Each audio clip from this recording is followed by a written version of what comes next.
Are you here to help find the baby Saurians? And I'm Toba. You must be the helpers that we've been waiting for.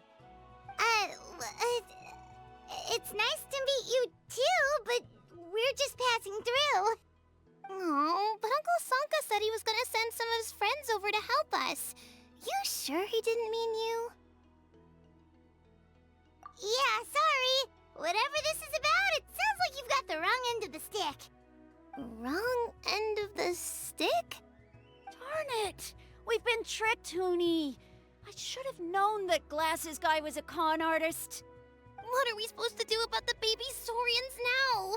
Time's running out. It's okay, Huni. Don't worry. Why don't you tell us what happened with these baby Saurians, huh?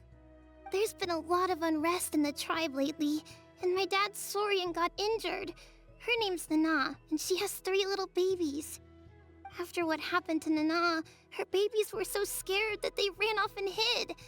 I'm really worried about them, so I decided to go look for them. If Nana is your dad's Saurian, why isn't he the one looking for them? My dad's one of the elders, so he's busy getting ready for Turnfire night. It's a really important ceremony, more important than this, anyway. I'm not supposed to be out here either, but I snuck out without telling him. I didn't think it would take very long, but then that guy we ran into made us tell him loads of stories, and it wasted so much time. Yeah, he was so selfish. He doesn't have a heart. It's all right. Don't let him get to you. We're here now and we'll help you because we care a lot, don't we, Traveler? They should be. I already managed to find their tracks, and it seems like they're hiding on the cliff. Really? Wow! Thank you so much, Miss Traveler and Miss Paimon.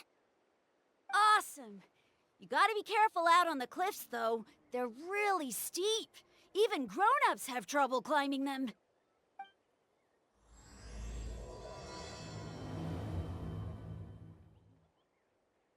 Huni said the baby Saurians are on the cliff, so let's find a way up. Let's ride.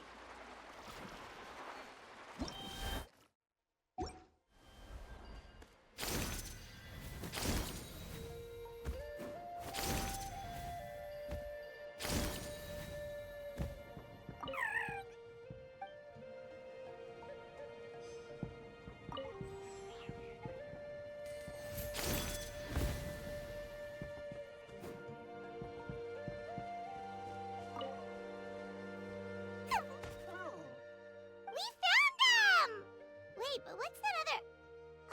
Well, if it isn't the gruesome twosome who wormed their way into our servant circle of friends. Still awestruck from the last time we met? Would that be why you hastily scrambled up here to pay your respects the moment you saw us? I suppose we can't blame you. Such is the spell that our majesty casts on our minions. Very well. You heathens leave us no choice. The almighty Dragon Lord, Kahula shall grant you the audience that you seek. Come, pucker up. You may now kiss our feet.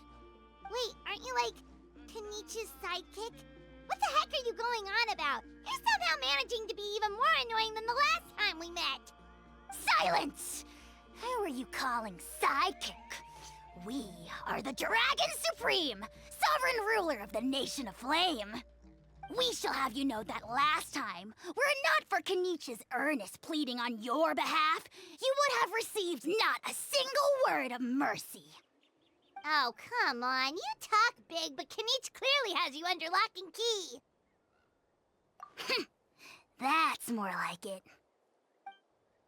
If you must know, our humble servant begged us to investigate an abyss incident near Hoytsidlan, and we chose to grant his request. Abyss incident? See this little lizard? Its mother, a medium-sized lizard, came under the influence of abyssal power. In her confusion, she attacked my servant's tribe, then assailed her own offspring. Yikes! So how is she doing now? She was but a lowly bug fighting against the power of the abyss. Naturally, she has departed for the Night Kingdom. Such a fragile creature. Apparently, she ended her struggle by leaping from a cliff. Leaping from a cliff? My dear anemic flying ant, as addled with questions as your head may be, please keep them to yourself and wipe that absurd expression off your face. We are the almighty Dragon Lord Kahula-How, not a wish-granting fountain. Anemic flying ant! Just you wait. Two can play at the ugly nickname game. We sense a faint abyssal energy. An evil sorcerer must be lurking nearby, but they are well hidden. If you encounter any suspicious outlanders, be sure to give them a robust interrogation. Suspicious outlanders? Wait, are you mocking us? Ha! How dare you cast aspersions on your ruler, heathen! You're just lucky that our servant has such vile taste in friends. Otherwise, we would beat you black and blue, and then purple, then black again! If you're not here to kiss my feet, then get out of my sight. Do not impede the work of the almighty Dragon Lord, Kahula-How! The potty mouth on that guy! Paimon is furious! Still...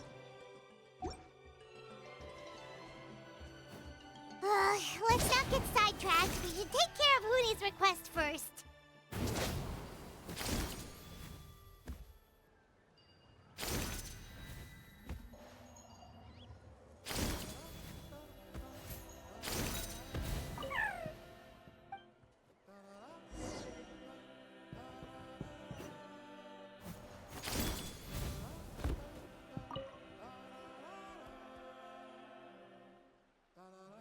Wow, you're back already? That was so fast. I'm so glad that the babies are all right. Thank you both so much. Now we can finally go home and stop worrying about them. You're welcome. Piece of cake! You're not from Natlan, right? Because your clothes look different than ours. Hey, you must be tired after all that climbing. You should come take a rest at my house. Yeah, please come. I promise you'll get a big Scions at the Canopy welcome. We love having guests, and you're really nice people. Not like Glasses Guy. By the sound of it, Glasses Guy wasn't from Natlan either, right? Uh-huh. Well, his clothes sure weren't. You know what? Now that I think about it, there was something really fishy about him. Really? Maybe he was the suspicious outlander that Ahau mentioned. Sure, if you're interested. Oh, let me think. How did the conversation go again?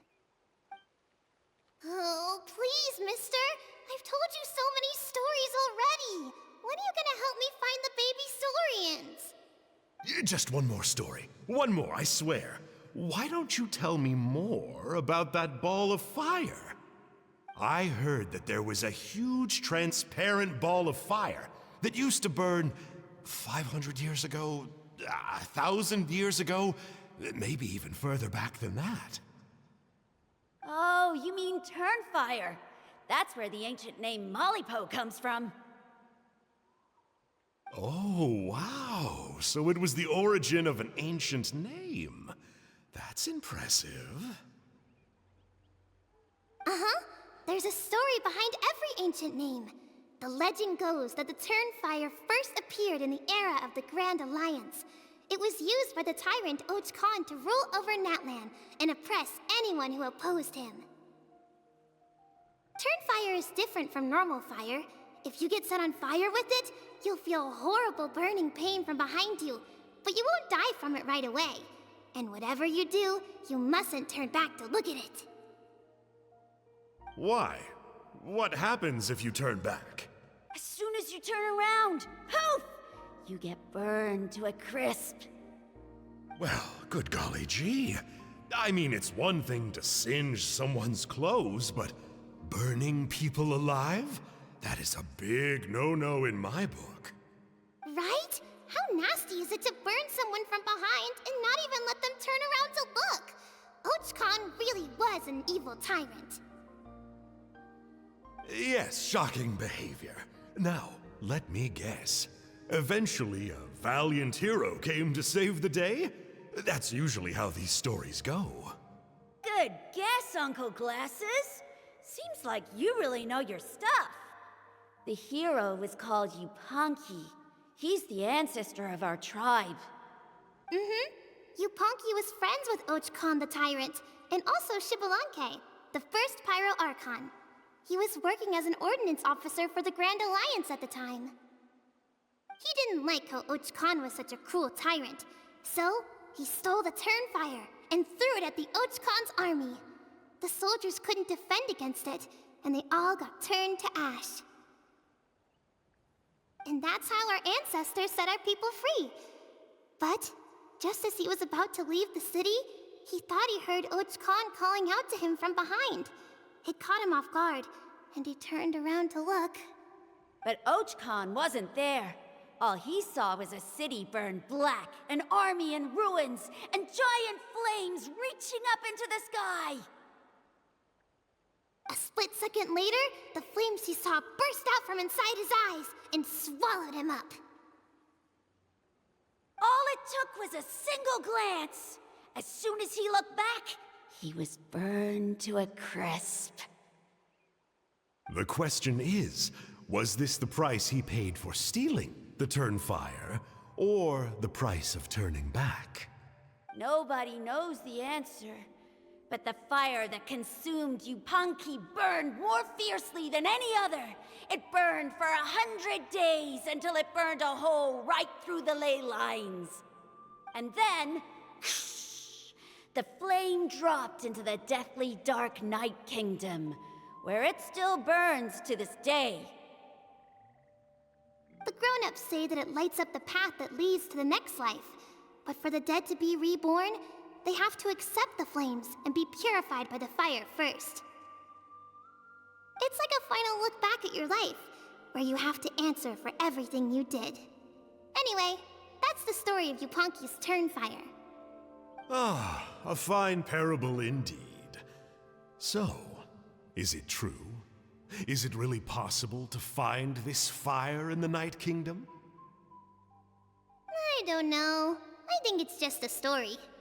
Either way, I assume this name has been passed down in your tribe ever since? Sure has. It went to Burkina, the hero that we celebrate on Turnfire Night. But that was 500 years ago.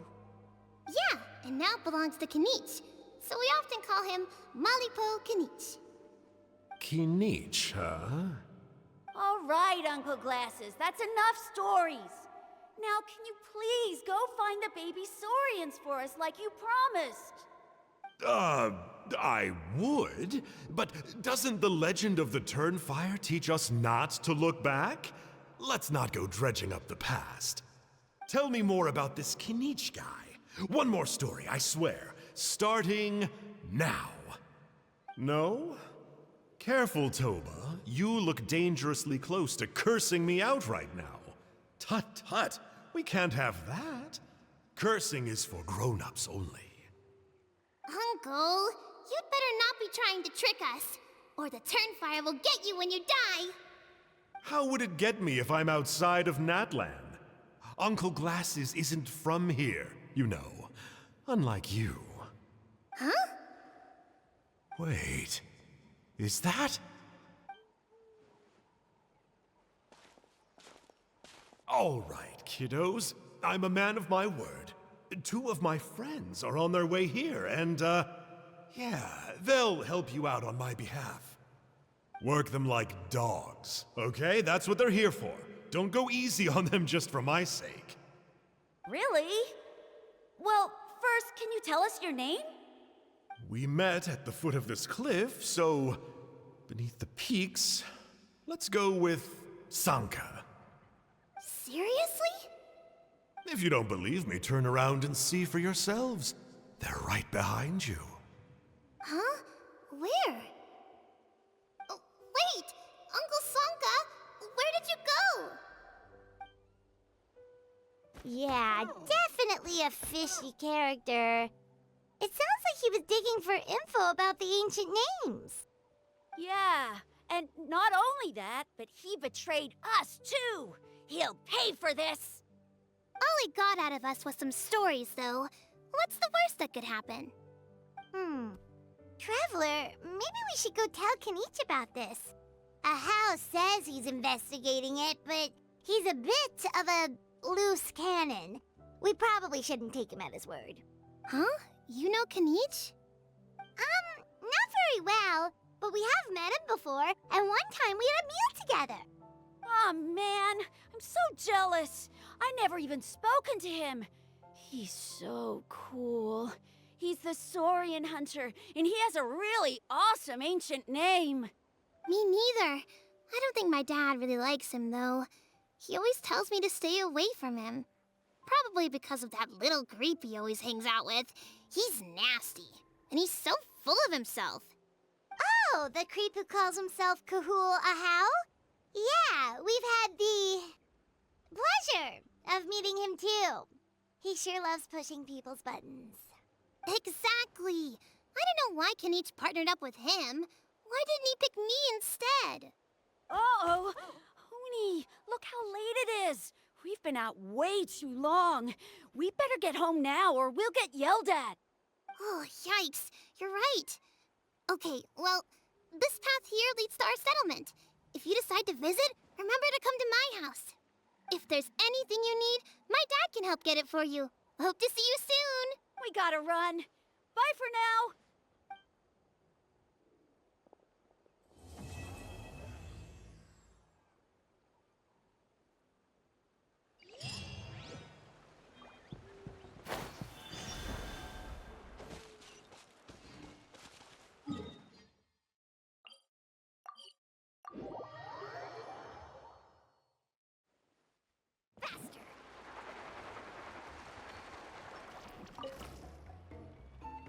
Huni, what were you thinking, going out by yourself?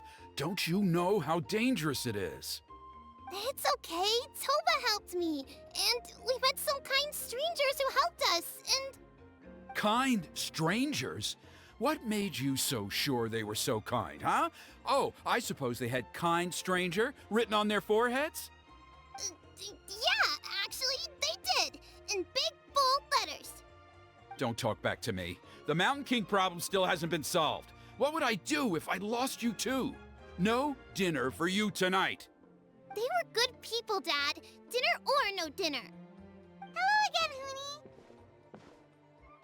It's Miss Paimon and Miss Traveler. Dad, it's them. They're the ones who helped me.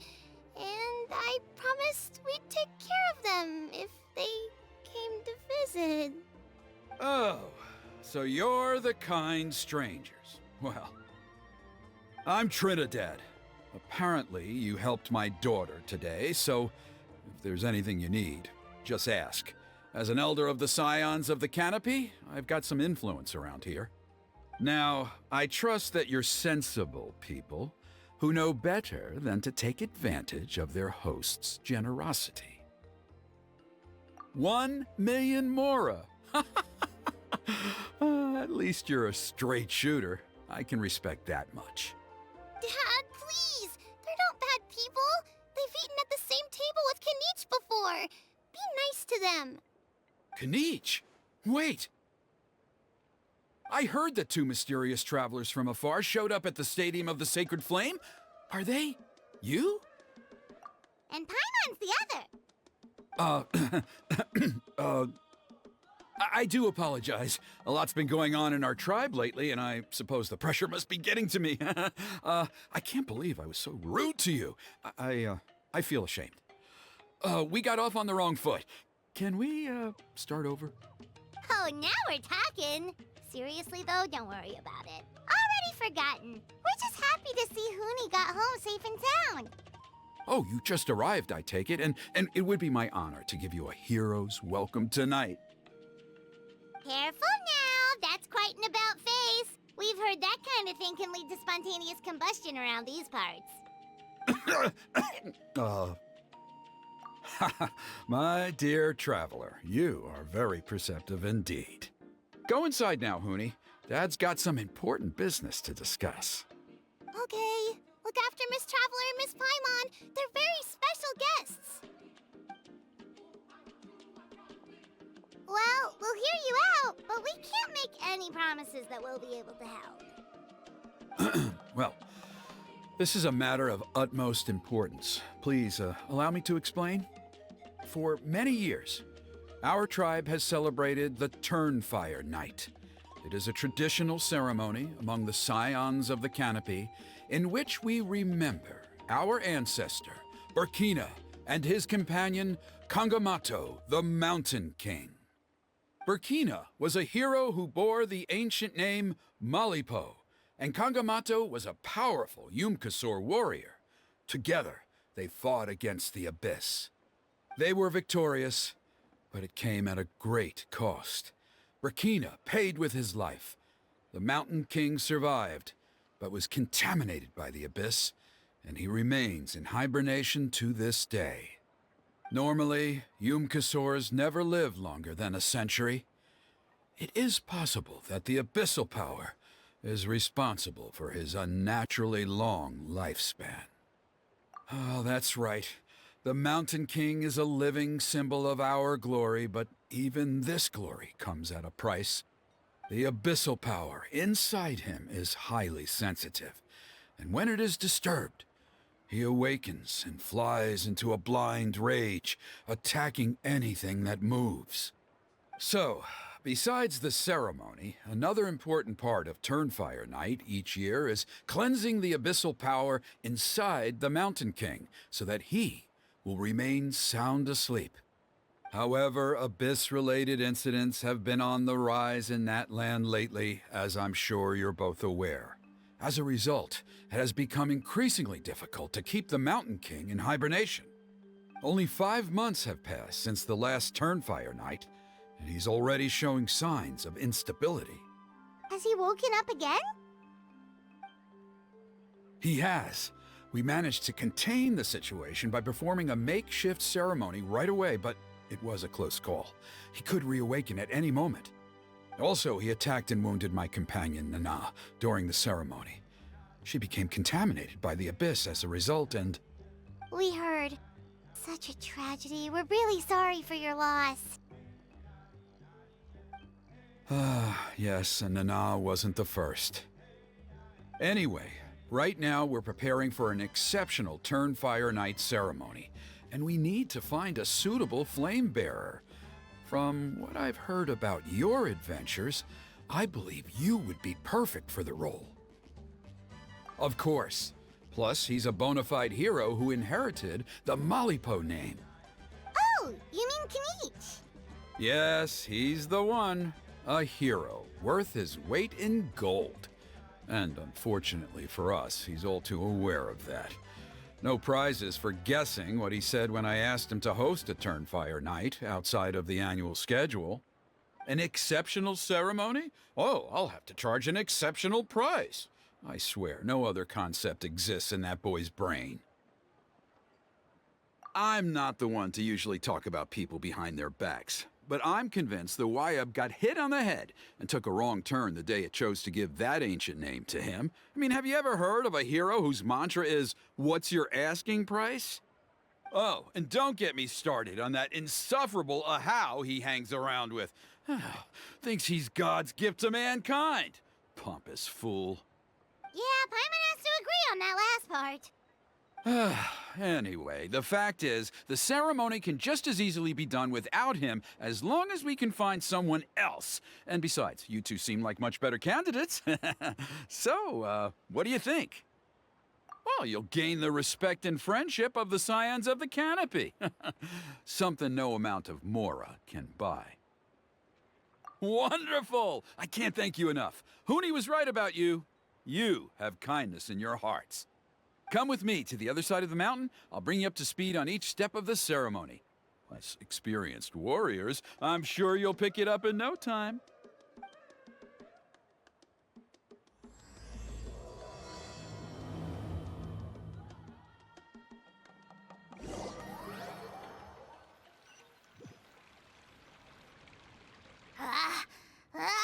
Achoo! Curses! Who dares insult the great Kahula behind his back? Oh, great Kahul Ahau, bless you. Shut your filthy mouth, worm of the abyss! Your putrid words defile the air we breathe. You make the almighty Dragon Lord, Kahula sick to the stomach! Speaking as a member of the Abyss Order, that's music to my ears. Exactly the kind of reaction we're going for. But on a personal level, I gotta say, it's pretty hurtful. Ugh, never have we heard such brazen blustering from someone who is inches from death! Up yours, Four Eyes! We spit in your face! Okay, well, that I am at a loss to explain. How do I manage to stay so chirpy and cheerful? I can only guess it's some kind of powerful magic. But I digress. Mr. Kinich, I admit it, you, sir, are a legendary hunter. Still, the only reason you caught me is that I was reluctant to run away. You see, I'm very interested in the lore of your tribe. Kay? Is that it? Kay? Aren't you intrigued to know what it is about you guys that prompted a visit from the Abyss? It's the extreme sports! The other day, I narrowly avoided getting hit by a very brave soul who just leaped off a cliff. I think you call it bungee jumping? Anyway, I was very impressed. That is what I call embracing the spirit of adventure. Look, I even did a painting inspired by the bravery and freedom of the Scions of the Canopy. You scum-sucking swine! I swear, if you go bungee jumping, it'll be without a rope! Head first off the tallest cliff, with a band of hunters on your tail, and nowhere left to run, and a bottomless cesspit waiting for you on the ground. You say that, but I get the sense that Mr. Kinich isn't planning to take my life right now. On top of that, I'm tired of spying on you from afar. So why don't we just negotiate a comfortable operating distance that works for both of us? I've heard that the most important thing in human relationships is to respect each other's boundaries. What do you say, Mr. Kinich? Or you could tell me what it is you're really after. What? And then I'll name my price.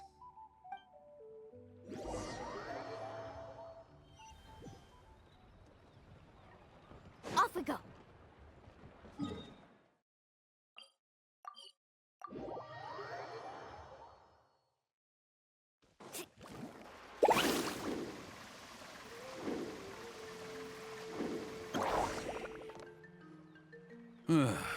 The Abyss contamination is back. No surprises there. No doubt that explains the Mountain King's recent activity. See those torches over there? Those are the Sacred Flame offshoots that we requested from the Stadium of the Sacred Flame. They contain the power of the Pyro Archon. Are you saying that the Sacred Flame and the Turnfire are the same thing? Well, for ceremonial purposes, at least. Sending someone to the Night Kingdom to retrieve the legendary Turnfire isn't exactly an option.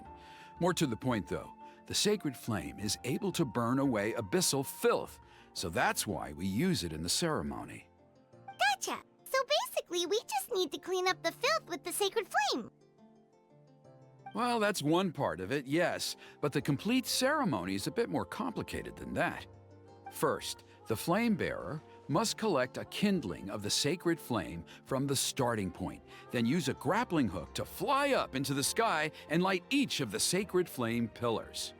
Then, they must go down into the canyon, all the way into the cave where the Mountain King slumbers, lighting braziers and the final altar along the way. The most skilled flame bearers can accomplish all of this without touching the ground once. As much as I hate to admit it, Kinich is capable of this. Wow! He can do all that flying without ever falling to the ground?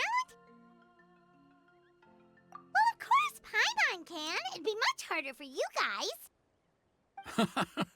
Well, don't worry. It's not a requirement of the ceremony. You're allowed to touch the ground. The only thing you're not allowed to do is turn back. The flame bearer must always keep moving forward. You can't skip a pillar, then come back to it after lighting the next one. To do so would be to disrespect our ancestors. So, what actually happens if you do turn back?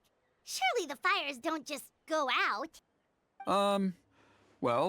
If you're not careful, you might get burned. What about today then? Does the same rule apply? Oh no, don't worry. Today is just a practice. The order doesn't matter. You just need to take the sacred flame, cleanse the filth, then go light all the braziers. Are you ready? I'll repeat all the key points again. Gather the kindling, cleanse the filth, and light all the braziers. I'll wait for you at the end.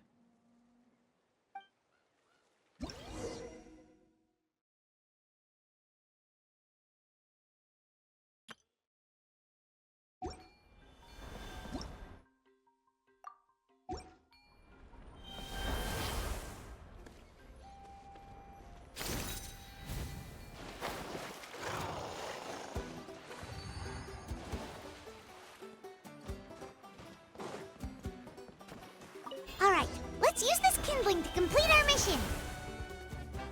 There's abyssal filth over there. Let's burn it away with the sacred flame.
That should be all the braziers. Let's regroup with Trinidad. I knew I was right about you. You have outperformed all of the other previous candidates. If there was an ancient name for outstanding flame bearers, I'm sure the Wyab would consider you for the honor.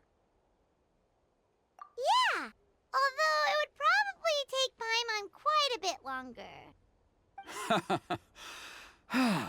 All right, now there's still a few days left until the ceremony, and I should probably get back so I can inform the chief and the other elders that I have found the flame bearer we need. Oh, you mean they've still got to sign off on it? Some of them are still hoping we can come to an agreement with Kinich, but that's only because they haven't seen you in action. Still, I'm the one responsible for securing a flame bearer, and my recommendation is you. Just for Paimon's own peace of mind, are you sure it's not going to be a problem having Outlanders take on such an important role in your ceremony? See that place over there? There was a time, long before the age of Burkina and the Mountain King, when we, Scions of the Canopy, called that our home. After a period of upheaval, our ancestors were forced to move away. Now, it has become a place where our youths go to develop courage and kindle a spirit of adventure. If we fail to keep the threat posed by the Mountain King at bay, it might not be long before we have to move again. and find a new home. So, to answer your question, I think everyone will agree that you are the right choice. Fair enough. Desperate times call for desperate measures. I'll need you to drop by my place at some point before the ceremony, if that's all right. There are still a few final details that we need to discuss. Okay, see you later then. You have my gratitude. We've helped out with a lot of other local festivals before, but this one feels a little different. Anyway, let's take a break before heading back to Trinidad's place.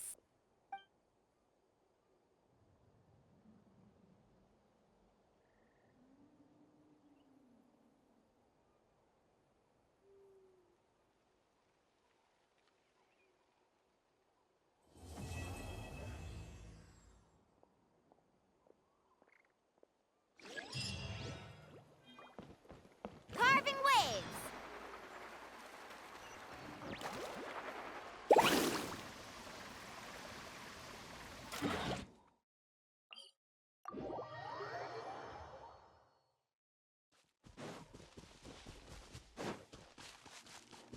Let's ride!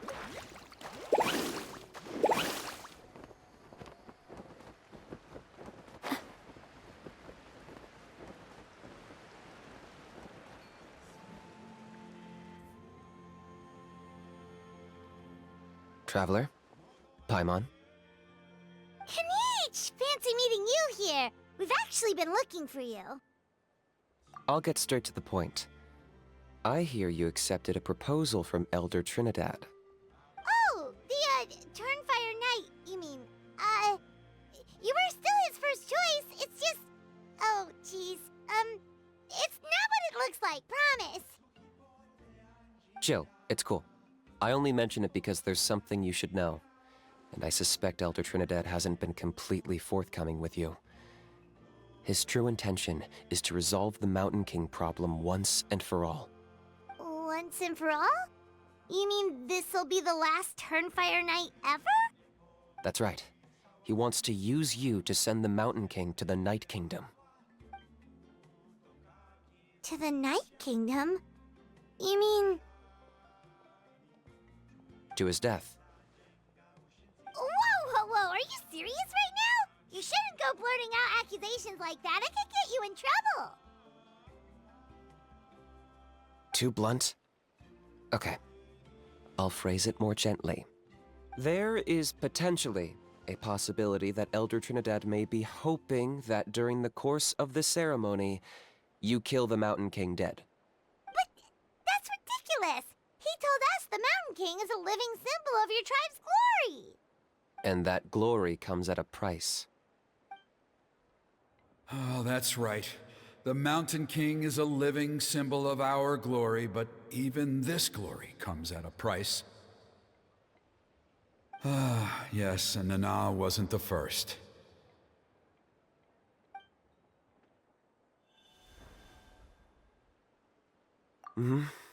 She likely won't be the last to lose her life either. Still, is killing the Mountain King really the only way? It seems so extreme. The Mountain King is a unique case when it comes to abyssal contamination. It's eaten away at him for so long that it has consumed him entirely, and the damage is irreversible. That evil power has both driven him insane and kept him alive over the centuries. So, to look at it one way, once it's completely purged from his body, the Mountain King will finally be able to rest in peace. In past ceremonies, we've only purged around half of the abyssal power. This was to strike a balance, to keep him alive, but also keep him asleep. Trinidad didn't say anything about how much power he wanted us to purge, but he did say there were some more details to go over before the ceremony. Then it sounds like you'll know for sure soon enough. If he really asks us to kill the Mountain King, what should we do? I know this must come as quite a shock, so I suggest you act like you didn't hear anything for now. But would you have time to visit the chief after your meeting with Elder Trinidad? I'd like to make a deal with you. What kind of deal? One that comes at a very reasonable price. I'm sure you have plenty of other questions, but we can talk more later. Good. See you soon.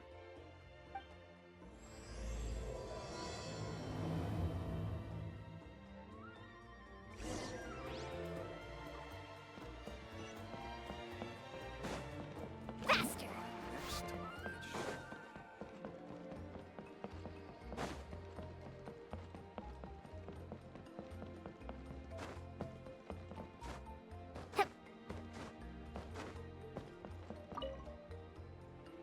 Ah, mighty Outlanders, you have returned.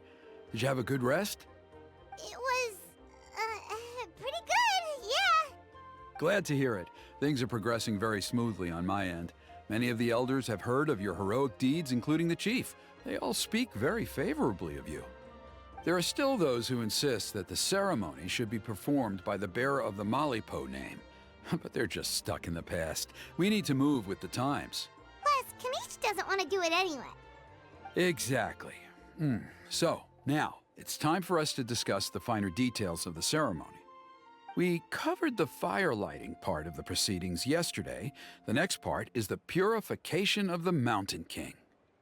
It's quite simple. You just need to use the sacred flame. We've done it plenty of times before, and it's always very routine. I'm sure you won't have any problems. One point I'd like to stress, though, is that you need to burn away as much of the abyssal energy as you possibly can. The more we dispel, the longer the Mountain King will remain asleep. Asleep, huh? Precisely. In previous years, the Flame Bearer has often been unable to dispel a sufficient amount of abyssal energy.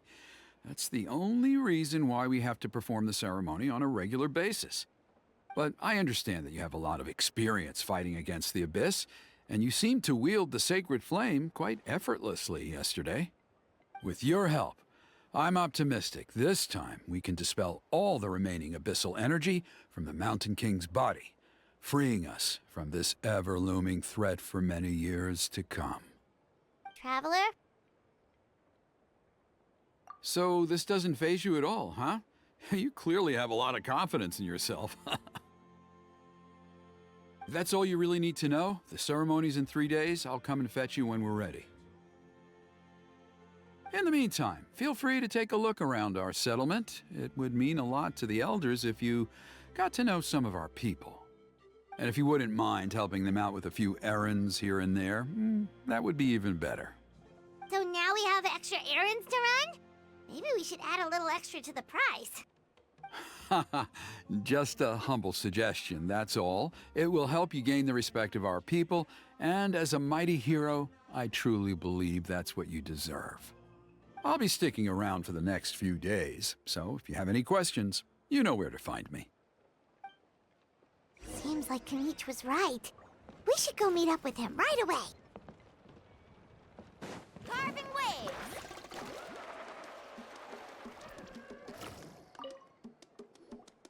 Huh, you're here. Kinich, Elder Trinidad said that... I can tell. It's written on your faces. Is that the Traveler in Paimon? Forgive me for not being there to welcome you on your arrival. That should have been my duty as chief. Hello, Chief Waina. I only heard the news from Trinidad yesterday, so I asked Kinich to invite you over for a quick chat. I believe Kinich has already filled you in, so I'll get straight to the point. Firstly, I fully endorse your appointment as flame bearers for the upcoming Turnfire night. However, I would like to request that you take steps to ensure the Mountain King's safety.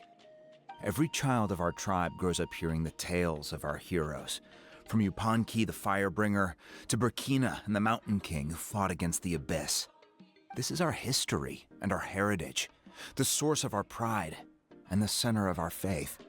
To kill the Mountain King would be to destroy our spirit.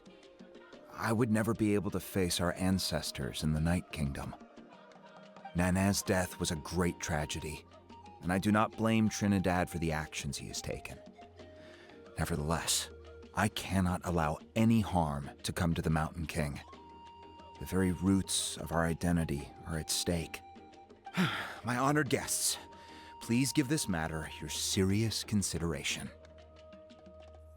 Perhaps there is. But despite all our attempts to contain the situation over the years, we've not found it. Right now, I should like to hear where you stand on this matter.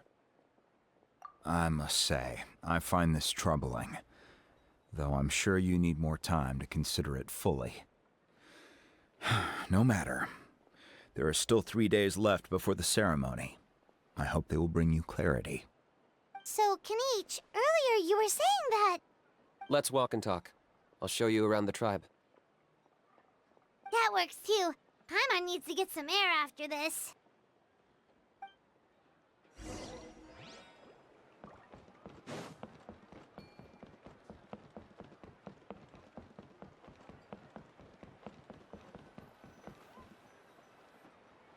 Kinich, Paimon finally understands why you turned Trinidad down. You knew what he was planning, didn't you? That's why you didn't want to be the Flamebearer this time, because it's a double-edged sword. The whole Mora thing was just a sneaky excuse. Double-edged sword is right. But my response wasn't merely an excuse. To solve this exceptional problem, an exceptional price must be paid. I'm working on it. Really? Well, come on then, let's hear it. In a moment. Didn't you have a question you were about to ask me? Oh, yeah. What was it again? Oh, right. We need to talk about a how. He's completely unhinged.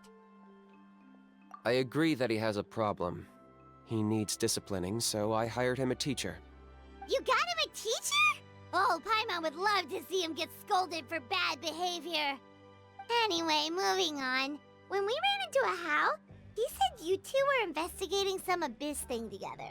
Is that related to the whole Mountain King situation? Yes, that's the angle I've been working on. I'm a Saurian hunter, but I occasionally hunt the abyss too. One time I was pursuing some purple demonic dogs when I accidentally entered a hidden space. I did some research after the fact. Apparently they're known as beastly rifts, and there are many of them of all different sizes. That's where those purple dogs were coming from. So, if we can locate one of these beastly rifts, clear the monsters out, and move the Mountain King inside, he'd be able to continue living, but without posing a threat to the tribe. Whoa, that sounds kinda crazy. Would it really work? It's not without its risks, of course. There's a lot of unknowns in the equation. For instance, for all we know, a prolonged period inside the rift could make the Mountain King's condition worse. Still, we desperately need something like this, even just as a temporary measure. You've seen the conflict the issue is causing in our tribe for yourselves, and believe me, it's been a long time coming. The chief is adamant about keeping the Mountain King alive, whatever happens. Paimon can understand. It's less about the Mountain King and more about preserving your culture and heritage. Yes, but on the flip side, you've got people like Elder Trinidad, who is more concerned about protecting the people he cares about now and into the future. And he has every right to take that view. It's one thing to try and preserve the last remnants of a glorious past, but making your kin pay the price for it? No one can seriously tell them that's a fair trade. You're right. There's no easy answers here. Let's leave that to one side for a moment and assume we go with your plan. How do you actually intend to find one of these beastly rifts? Because at least in our experience, the dogs open the rifts when they want to attack us, not the other way around. I think I know a way. You have any better ideas? Not at the moment, but it just feels like using the power of the Abyss for our own ends isn't gonna end well. After all, the Abyss is what turned the Mountain King into a monster in the first place. People are gonna think you've lost your marbles. If it doesn't end well, then that's the price we pay. Everything in the world comes at a price. Even when Yupanqui, the Firebringer, stole the Turnfire, it cost him dearly. The Mountain King's erratic outbursts have brought tensions within the tribe to a boiling point. Unless this gets resolved quickly, everyone will be stuck in a stalemate. All right. So what's this deal you wanted to make with us? We're hardly experts on exploiting abyssal power. All I need you to do is keep people away from me. I'm getting harassed on a daily basis by people trying to convince me to be the flame bearer. I can't afford to waste all my energy dealing with them. If you help me out, there'll be a gift for you in return. Ooh, what kind of gift? Something well worth your while, I'd say. Just keep doing what you've been doing. Integrate yourself with the tribespeople, so everyone comes to terms with the fact that we have a new flame bearer. That way, I won't have an endless stream of people coming to beg me to join the ceremony, and I can focus on finding a way to summon the beastly rift. Then, when the day of the ceremony comes, we'll move the Mountain King into his new home. That sounds pretty crazy. Even for a daredevil like you, that's dangerous. And even if it works, what if neither Chief Wyna nor Elder Trinidad are happy with it? Have you thought about what you'd do then? At least the two of them would finally be on the same side of the issue, leaving only me on the opposing side. The tribe needs leaders like them far more than a Saurian hunter for hire like me. Can I take that to mean that we have a deal? For sure. And who knows? Maybe we'll come up with an even better solution to all of this in the next couple of days. Great. Well, for the next couple of days, please spend some time among the tribe and lend a hand wherever you can. I'm sure everyone will be swept off their feet when they meet our new flame bearer. Good luck to us both.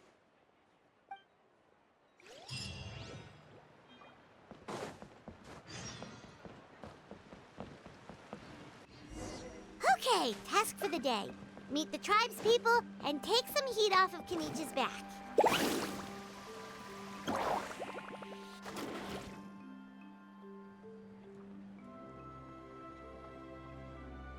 Hoonie, how can you call the Mountain King a monster? Because he hurt a lot of people, and look what happened to Nana. But it wasn't on purpose. The Mountain King is sick, that's all. He's been hurt by the abyss. That's true, but the fact remains that he's now a threat to all of us. How can you be so harsh to someone who's sick? If you don't take back what you just said, I don't know if we can carry on being friends. Toba, Huni, what's wrong? Hoonie's saying nasty things about the Mountain King. It's not right. He's our hero. Once upon a time, maybe, but not anymore. Yesterday, maybe, but not anymore. Toba? Fine. I guess my dad is right. Things change, and you just have to accept it and move forward. As of today, our friendship is over. There's no going back. Oh, come on, cut it out, you two. We have some great news to tell you. The Traveler is gonna be the flame bearer for the next Turnfire night. She's gonna do a beautiful ceremony and cure the Mountain King's illness for good. What? Really? So that's what my dad wanted to talk to you about? To be fair, from what we saw the other day, you are pretty good at climbing cliffs. Probably just as good as Kinich. Wait, speaking of Kinich, where even is that guy? Oh yeah, good question. Is he not coming to the ceremony anymore? We can get him to come, but if he catches you two fighting again, he won't be happy. He'll be sure to give you both a piece of his mind. No, we can't let that happen. I've never even spoken to him before. I can't afford to make such a bad first impression. I didn't mean to argue with Toba. All I said was that the Mountain King has done some pretty bad things. He was the one who turned it into a fight. Yeah, if you weren't friends, there's no way Toba would have come to look for the baby Saurians with you. All right. Well, because it's the Traveler and Paimon and Kinich, I'm sorry, Toba. I'm sorry for all the mean things I said about the Mountain King. Dad just really misses Nana, and I was really upset that she's gone, too. Huh? Oh. I shouldn't have spoken to you the way I did either. It wasn't very nice of me. For the Traveler and Paimon, Kinich, and for Nana. I'm sorry too, Huni. That's more like it. Now you're best friends again. Guess so. Toba, if I ever say something mean about the Mountain King in the future, I'll make sure I say it to someone else, and not you. I'd better go buy some colored cloth for my dad now. He needs it for Turnfire night. Let's play again some other time. See you, Toba. See you, Traveler and Paimon. Okay. I'll head home as well then. See you next time. Okay, take care, you two. Even though they said they're sorry, it looks like their friendship isn't as strong as it was before. Let's just hope we can solve this once and for all. Come on, let's move on.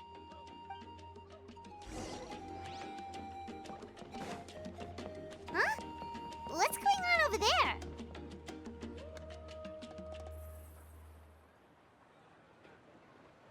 Hey there! What's happening here? A rehearsal for the Turnfire Night dance. Ooh, there's a dance involved? Paimon wants to learn too! You don't know it? Ah, I guess you're not from these parts, huh?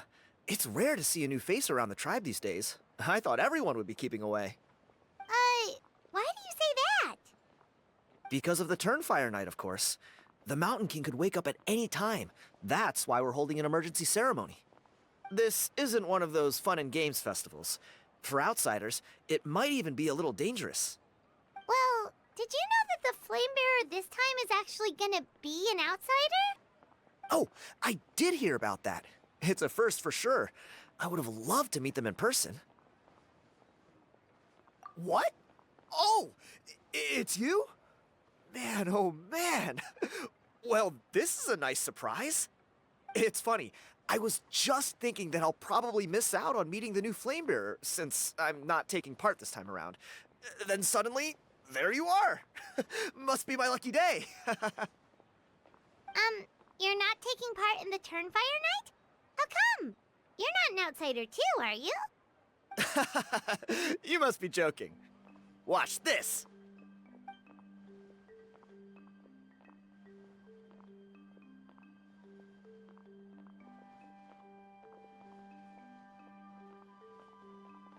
Not bad, right? Yeah, I'm considered one of the better looking guys who dances beneath the pillars of the sacred flame. Been doing it a few years. Always gets the ladies out to watch.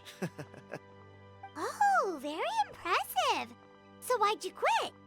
Well, I feel like the whole Mountain King situation is getting more and more precarious. It's just not safe here anymore.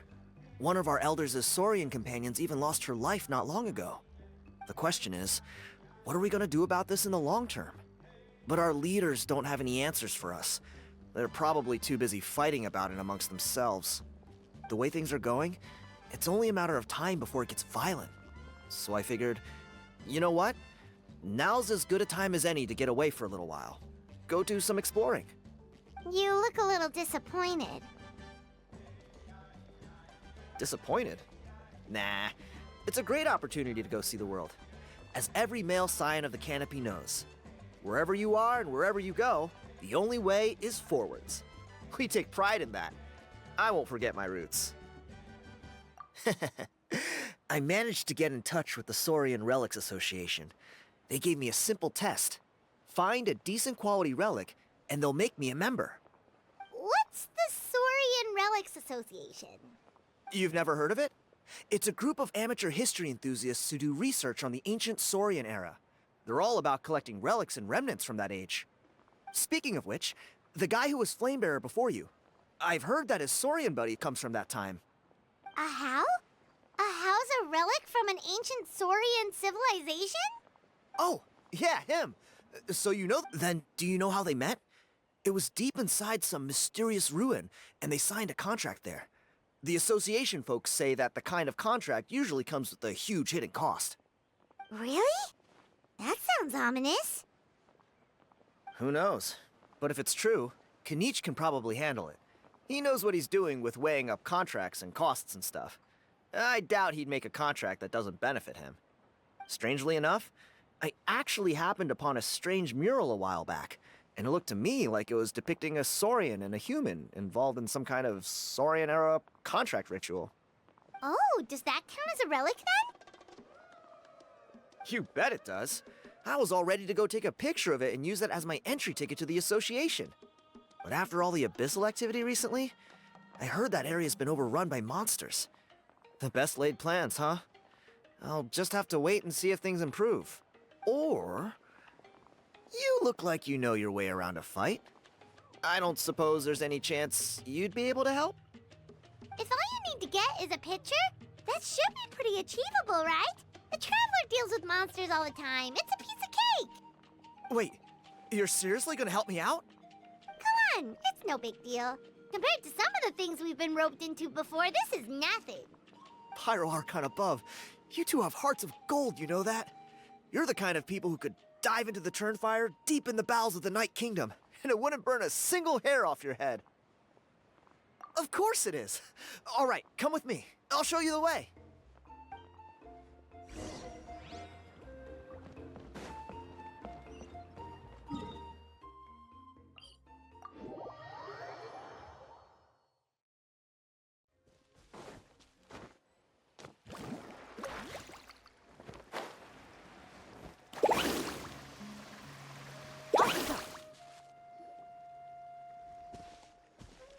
There it is. It's inside these ruins. As you can see, the place is crawling with monsters. Alrighty then. Stay back and take cover, Tiago. This could get dangerous. We'll take care of them. Great minds think alike.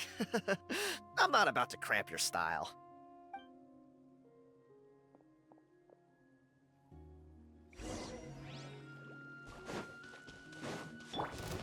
Hey!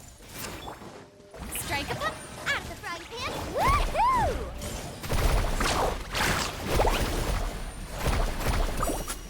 Need a surfboard? I see everything. Yeah. Woohoo!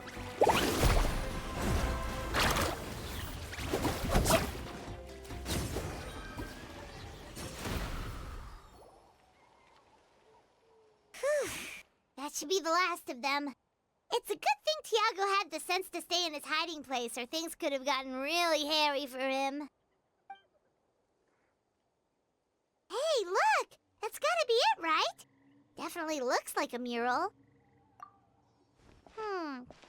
Now that you mention it, most ancient murals take up a whole huge wall. This looks more like someone with a paintbrush got bored and started doodling. It does match the story he told us, though. There's a Saurian and a human. So, is that supposed to be what an ancient contract ritual looked like? Whatever. We're not here to decipher it. Just photograph it.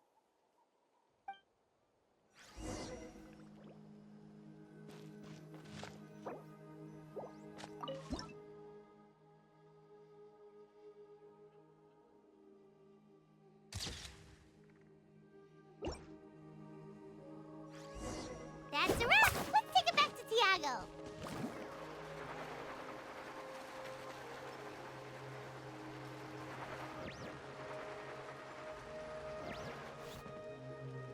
You've been robbed? Oh, Ponche. And I thought my luck was bad. Oh, I put blood, sweat, and tears into that, and now I've got nothing to show for it. Some gap-toothed goon stole it from me.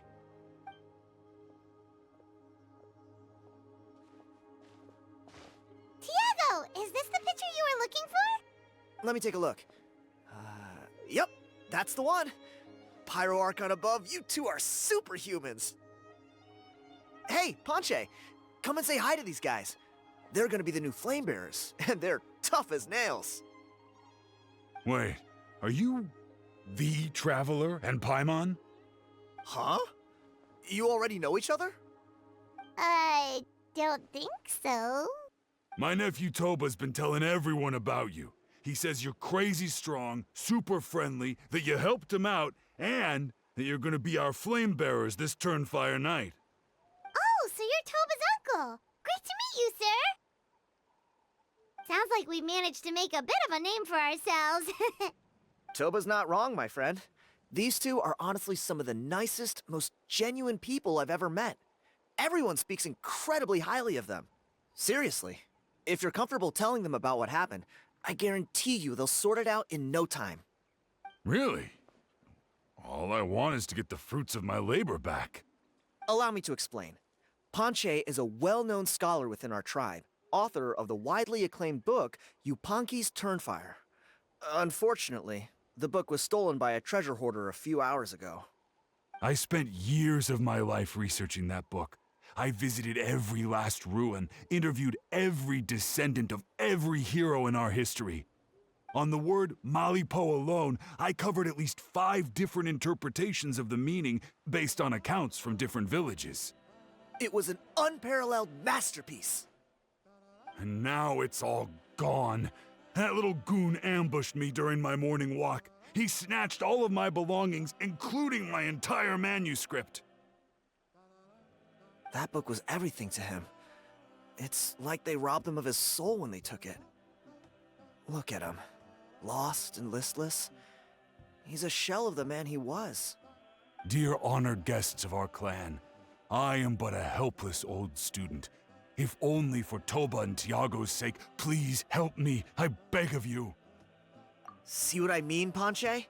Now you've run into these two, your luck's about to change, big time. I don't know if he's still there, but come on, I'll take you.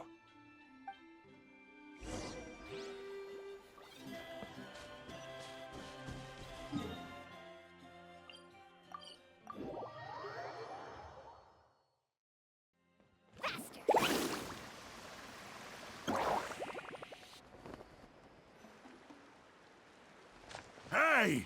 You thieving rat! Give me my things back! What do you want now, you old bum? God, you're a waste of space. Prepare to get shoved butt first into a tree hollow. Oh, what's this? Brought a little bodyguard with you, huh? All right, let's see what you've got. What's this? Eat dirt, suckers!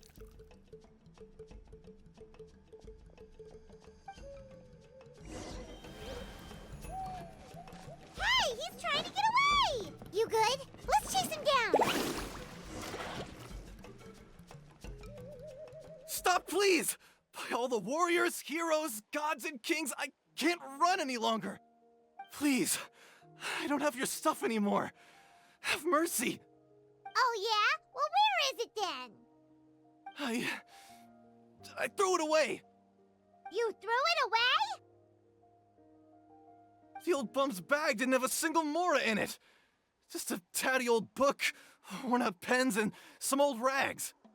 All that time lying in wait was for nothing. I was so mad I just threw all of it away. Is that really the truth? Okay then, where did you throw it away? The same place you found me. Look, I swear on the Pyro Archon it's the truth. May all my worldly possessions be turned to ash by Turnfire if I'm lying. Okay, that's a pretty strong oath. What do we do now? It sounds like he's telling the truth. Right, let's hope nobody gets to the book before we do. We'll never get it back then.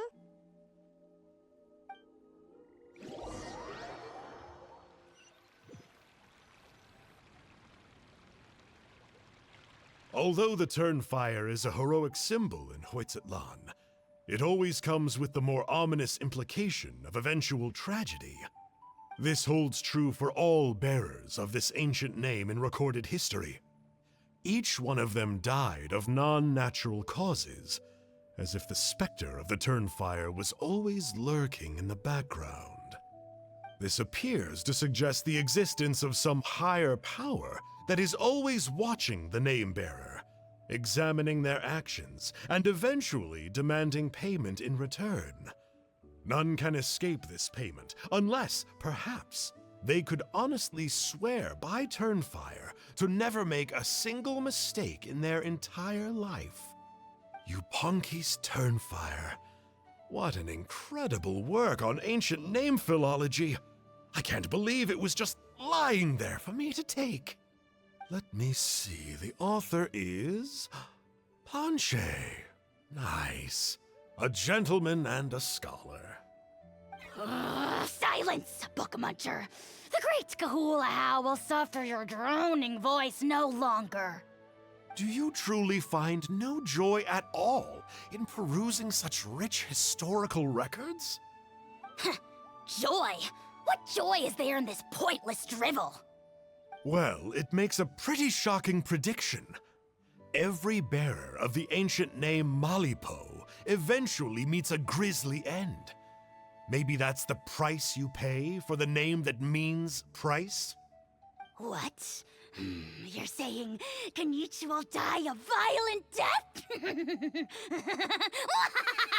So I'll finally get to take over his body? When? When will that glorious day arrive? The great Kahulahau demands to know!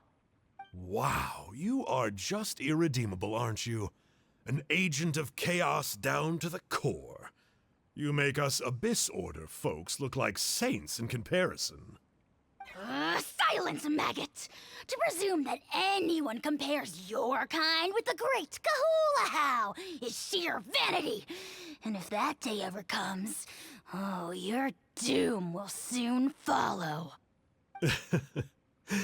You don't need to lecture me about Doomsday. Here's what I know, based on countless historical texts. All civilizations will be reduced to rubble by the passage of time. From ancient kingdoms, to heavenly thrones, to worlds beyond, there are no exceptions. But from the ruins of every civilization, the dust will rise and never settle, thus transcending the confines of time. That dust is what we call a civilization's spirit. And you, great Kahulahau, are one such speck of dust from a bygone age. I've paid dearly for the chance to observe you up close. Now, let me take a good look at you. We'll see whether any memories of that age still remain inside you.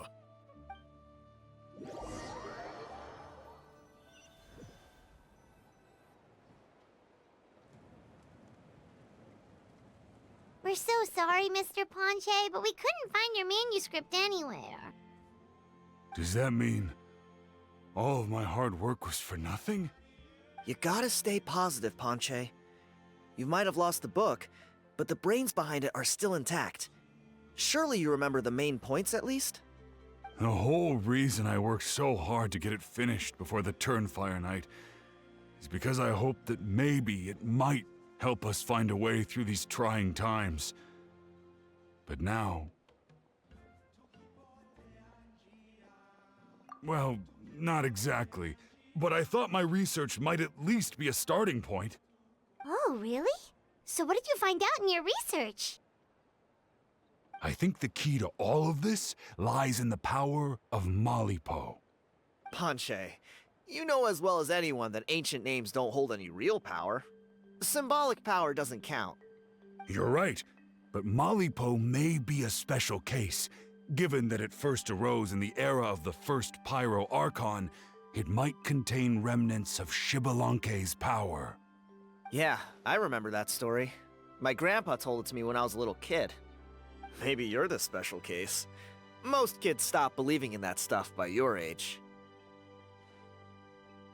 I'm not talking about childhood superstitions here. There is evidence. Like what? Like the fact that the Mountain King is still alive. Everyone attributes that to the power of the Abyss. But there's more to it than that. The key factor is that Burkina summoned the power of Malipo at the cost of his own life. If you don't believe me, then answer me this. How many other creatures can you think of who lived longer, not shorter, after being contaminated by the Abyss? Traveler, different situation but similar idea. Doesn't this remind you of the hilly... So, I came to the conclusion that Malipo must refer to some mysterious ritual involving a tit-for-tat exchange. It began with the first Pyro Archon, fell with the Grand Alliance, then was buried in the Night Kingdom. And now, it awaits the call of its new bearer. Hey. Sorry to interrupt, Ponche, but you seem to be getting a little overexcited. I'm sorry. I was originally planning on presenting my findings to Kinich. I'd hoped he would be attending the upcoming ceremony. Sounds to me like you dreamed up one fanciful theory to support another. Kinich, what are you doing here? I more or less finished what I was doing, so I came to have a quick catch-up. Now a good time? Kinich! I'm onto something. I haven't worked out all the details, but you have to attend the Turnfire night. So Mr. Ponche here has done a lot of research on the history of the Turnfire, and thinks he might have found a way for you to solve the problem. I'll be there, Ponche. Let's go.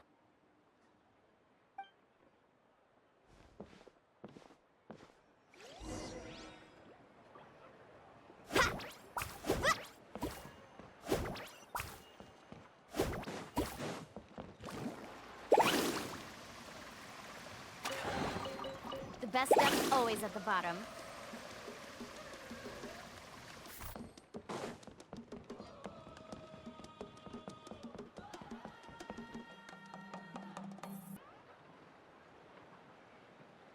Here will do. Yeah. I'd like your help giving it a trial run tomorrow. If that works, we have our plan come Turnfire night. Sounds like you're not considering Ponche's idea. You heard him. He hasn't worked out the details yet. We need a more practical solution with concrete steps to follow. Yet.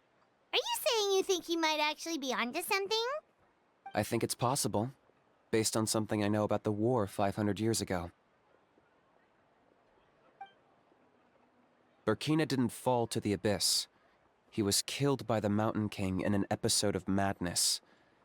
In his final moments, Burkina made the fateful decision to not fight back, and instead pass his blood and power on to the Mountain King. Maybe he thought the Mountain King was stronger than him, and more valuable to the tribe. Or maybe it was just out of loyalty to his friend. Either way, I can believe the Turnfire was involved. Whether you think his sacrifice triggered it, or his fate was sealed from the moment he took the Malipo name, it makes sense to me. How can you drop these truth bombs with such a straight face? This is what I've gleaned from my many interactions with the Mountain King. His mind is so disordered. It took some time to piece it all together. The story Elder Trinidad told you was the more palatable version of events. The truth is even darker. The Mountain King's mind isn't just disordered. He is suffering and feels great shame. I believe he wants to be put out of his misery. What? Then what should we do? Should we grant him his wish? Of course not. We should help him move to a new home. It's the only practical solution.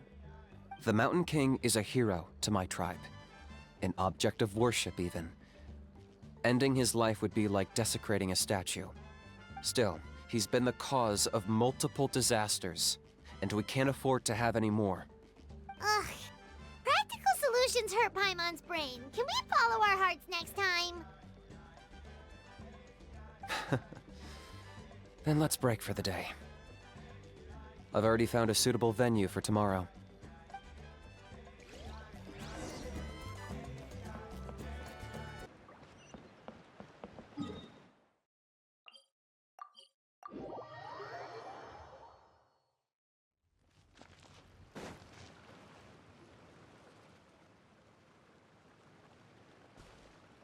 You're here. Very punctual. Oh, so the gruesome twosome come crawling back. Here to make amends after the gross irreverence you displayed last time? Very well. The almighty Dragon Lord Kahula shall grant you the audience that you seek. Now pucker up and kiss our feet. Kinich, didn't you say you found him a teacher? He's just as out of control as ever! Hey! No one gets to discipline the almighty Dragon Lord Kahula. No one! Maybe because I've never had a gentle-natured companion like Paimon to compare against. Is that a compliment? Yeah, I see what I'm missing out on now. And it's a lot. Kinich! Ugh! We could drown this measly flying ant in one droplet of spit! How dare you compare her to the almighty Dragon Lord Kahula How! Oh, just wait till I possess your dead body! I will commit heinous atrocities! Tear down your legacy! Destroy your reputation! Wreak havoc on your... Ugh!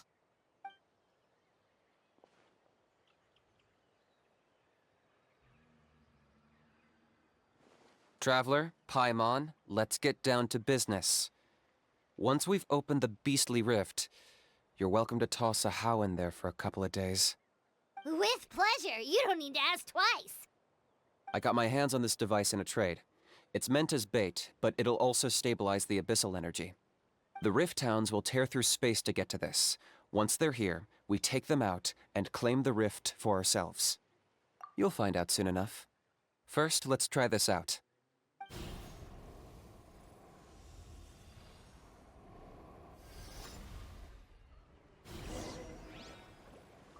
They'll tear you to pieces given half the chance, so be careful.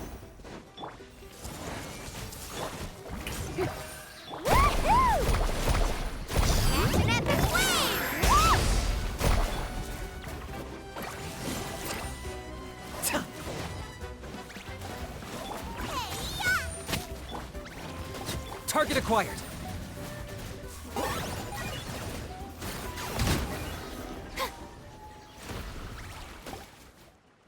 Uh-oh. Are there even bigger ones on the way? You see, Kinich? I'm a man of my word. In fact, I'd say I under-promised and over-delivered. Nifty little gizmo, isn't it? I take it this is your true form? Now that our deal is complete, it's time to start the next phase of our relationship. I made a promise to the great Kahula How, and now I'm here to seize your body for his use. Cliché, I know. The hero's trusted partner sells him out to the abyss in a shocking act of betrayal. Cue bad guy speech and drawn-out death sequence. Huh? Angel? Huh? Huh? What are you two doing here? Oh, Mr. Kinich, this is not what we agreed on. Traveler, this is the gift I got you. I know you're looking for intel on the Abyss Order, so I thought he might be of use to you. But it looks like you've already met. Yikes. Frosty reception. Gotta say, I kinda pictured this moment going a little differently. Tears of joy welling up in your eyes as you say the words, "It's good to see you again, old friend."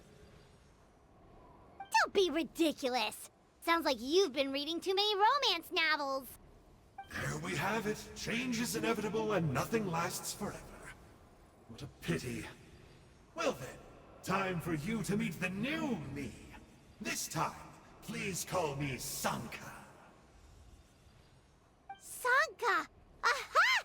So you're Glasses Guy! You tricked Huni and Toba into telling you a bunch of stories! What does it matter? A name is a superficial label. It's what's deep down inside that counts. And I've shown you the deepest parts of me. That would explain a lot. Why else would you show up here and start acting like a wise guy? You looking for a fight? I'll pass. I do rather like you, as I've said before. But my one quibble is that you really don't know your own strength. Wait. Of course! You're the one behind all the recent Abyss activity! Let Paimon guess, you've been provoking the Mountain King too! Haven't I told you before? I'm not part of the inner circle who do our Highness's bidding. My interests are far more low stakes. I spend my time digging for truth in ancient doodads and books. You really think a benchwarmer like me is capable of more than that? I investigated him. He's not connected to the recent events. Just happens to be in the area. So, I struck a deal with him. He helps me summon a rift. I allow him to do some historical research. But that's all over. And now Kinich wants to hand me over to you. Well, I was hoping this would be an opportune moment to whisk away his body. That would have given me some more time to study the great Kahula How. But now I've run into you, which is just my luck. Or maybe I've incited the wrath of the Turnfire, and this is the price I have to pay. But I don't understand. What did I do wrong? Wait, does that count? Let me think.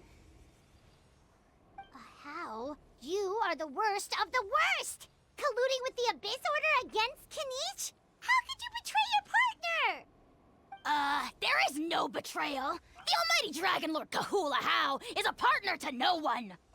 Don't worry, I told him to act as bait. Yes, and you should have picked a bigger fish. The Abyss Order? Ha! What a joke. Not even a match for our lowly servant. I put up with this toad's croaking for days, and it was all for nothing. It looks like your disciplinary measures have been less than effective, Mr. Enjo.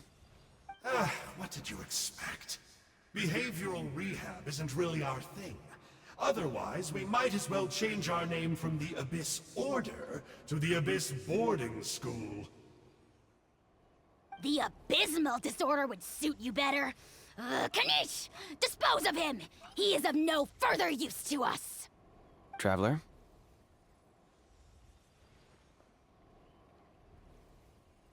Hey now, I may be a lowly clerk, but don't underestimate me.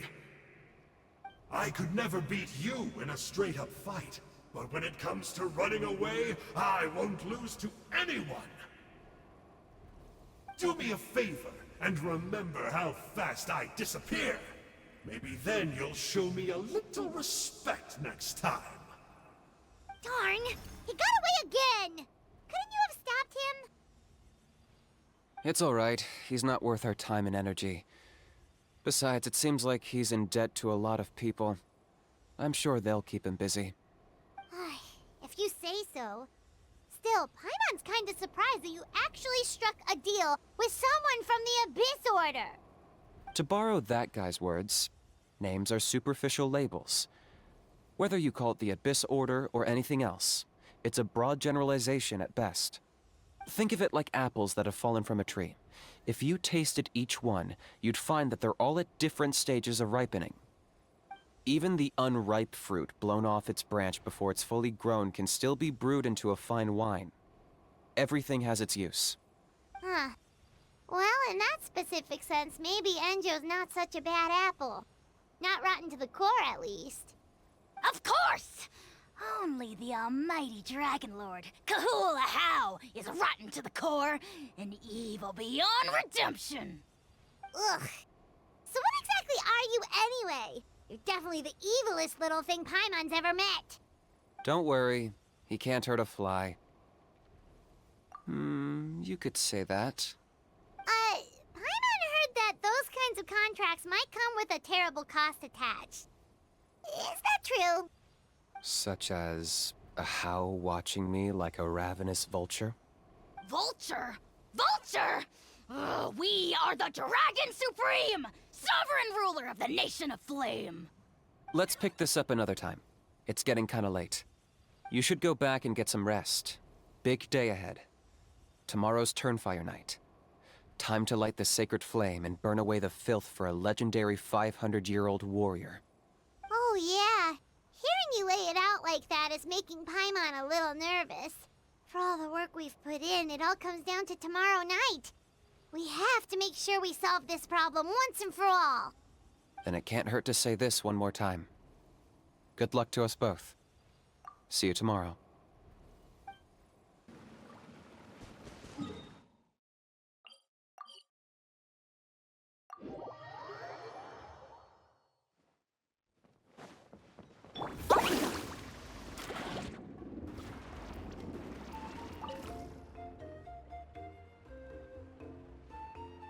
Ah, at long last, you're back. I hear you've done much for our people these last few days. Everyone has nothing but praise for you. Many young people have heard the rumors too. They're all eager to meet our new flame bearer. Well, they won't have to wait for long. It's almost time for the ceremony. We really hope we can resolve the Mountain King situation quickly and smoothly. Seems like a lot of people have been worrying about it, huh? Well, it's nearly time. So, if you're ready, then follow me to the ceremony site.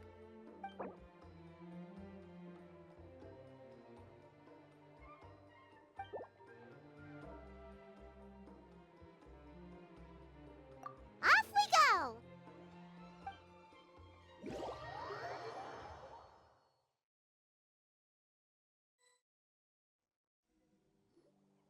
Here we are. Our honored guests have arrived. I have heard much about your fine work over the past few days. I hope you'll allow us to thank you properly after tonight's ceremony. Don't worry about it. Getting this huge venue ready must have been a huge task.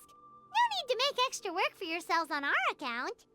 Oh, if it means getting the Mountain King issue resolved, no cost is too great to bear.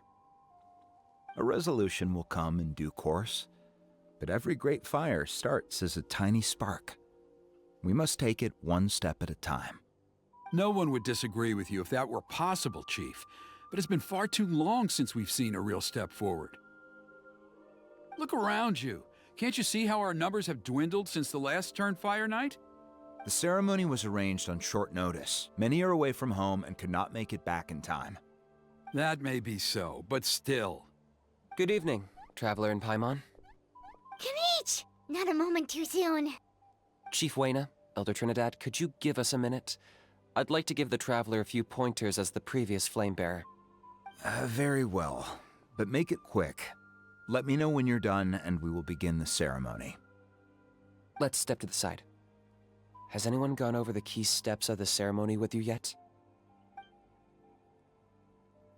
Yeah, Elder Trinidad did, but, Paimon seems to have forgotten them? What a surprise! The flying ant has an ant-sized brain.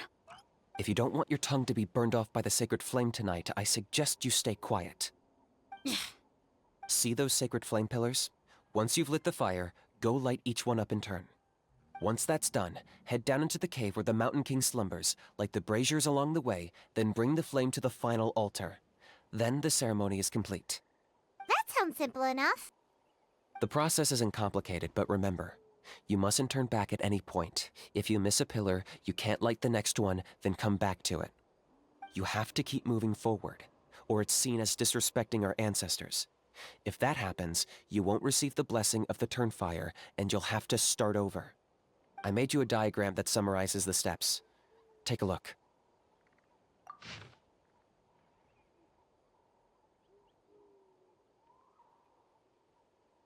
So that's our part. What about you? I'll be with you the whole way, and once you've lit the altar, I'll start summoning the rift. You can leave that side of things to me. Just focus on your part. Okay. We'll try to remember all that and get it right the first time. Ready when you are. But I think I saw Huni and the others just now. Maybe you should say hi before you start. Might make you less nervous. Just tell the chief when you're ready.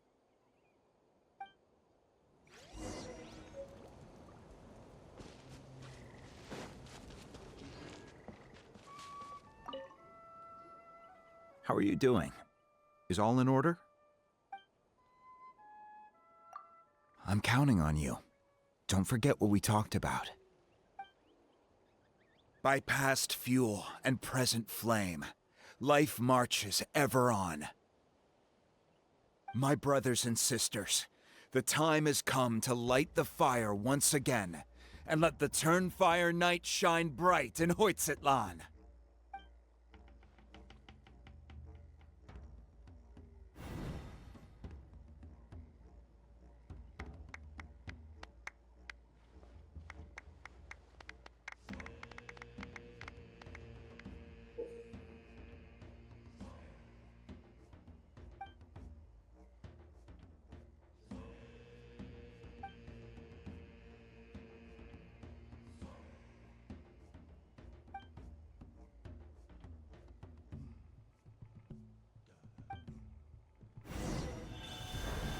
Go get the sacred flame.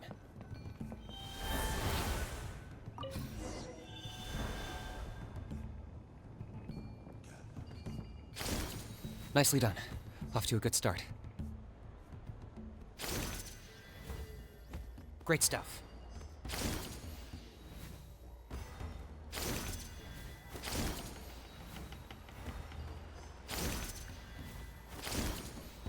You're over halfway. Keep it up.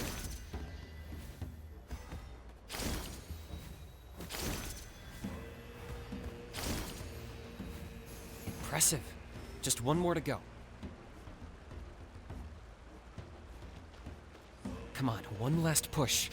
The final sacred flame pillar is up ahead.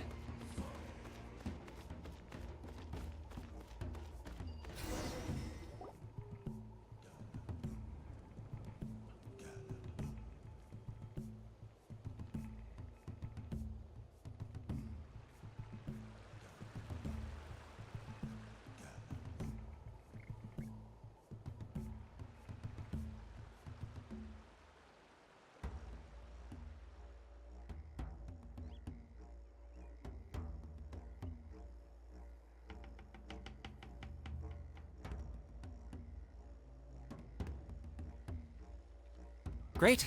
All the pillars are alight. Next, it's down into the canyon and head for the Mountain King's cave.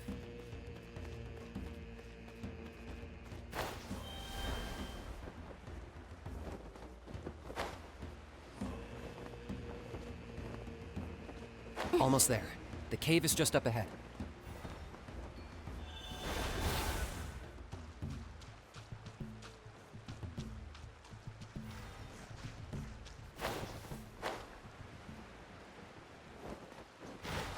Need a surfboard? The Abyss presence is growing strong. We should deal with the contamination first.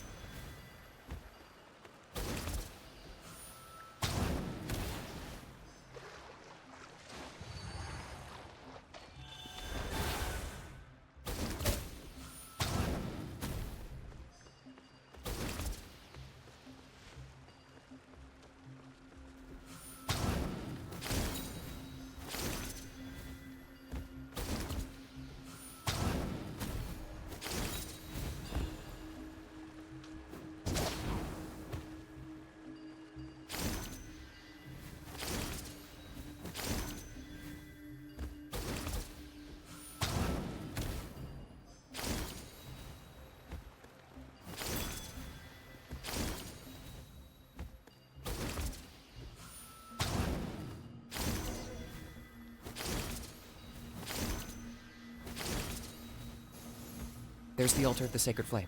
Remember, light up the torches around it first.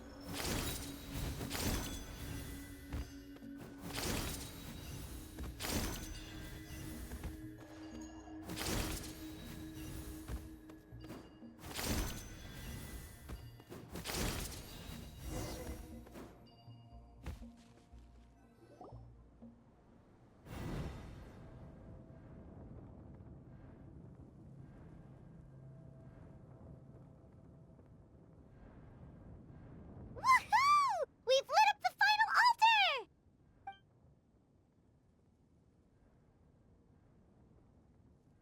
That's the Mountain King up ahead, right? That's him. Kangamato, king of the Yupanqui from 500 years ago. He's very powerful. Paimon can tell. He is huge. Let's tread carefully. We don't want to wake him up. You've made it at last. You did even better than I expected. Traveler, now comes the final and most important step of the ceremony. Please use the power of the sacred flame to cleanse the Mountain King of abyssal filth. There's no need this time.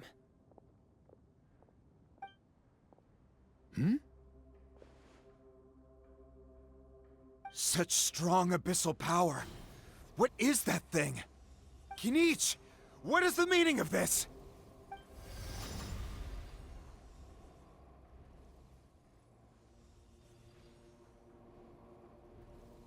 Is that a beastly rift? Chief Huayna, Elder Trinidad, this is about to get a little dangerous. You should step back. What do you think you're doing? Solving the Mountain King issue. You mean by having him torn to pieces by Rift Hounds? No, stop! We can't let that happen! Foolish Locust! Ugh, can't you see? We're trying to shove your Locust King into the beastly rift! But... I'm sorry, Chief Wyna and Elder Trinidad. This is the only way. Can you promise me that no harm will come to the Mountain King? I can't guarantee it, but I'm fairly confident. Traveler, this is not what we agreed on. You must cleanse the Mountain King of every last trace of abyssal contamination. Okay, I see what this is. You've been in cahoots this whole time!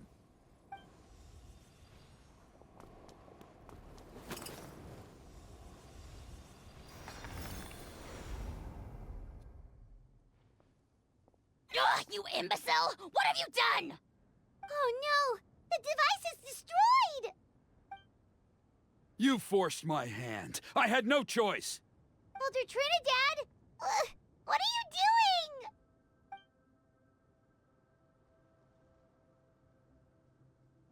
No! The Mountain King is waking up! He will cause even more casualties! Everyone, out! Now!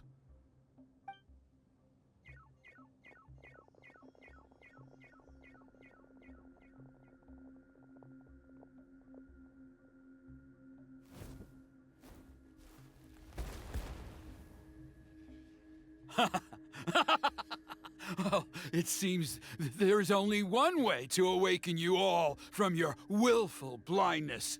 More sacrifices must be made.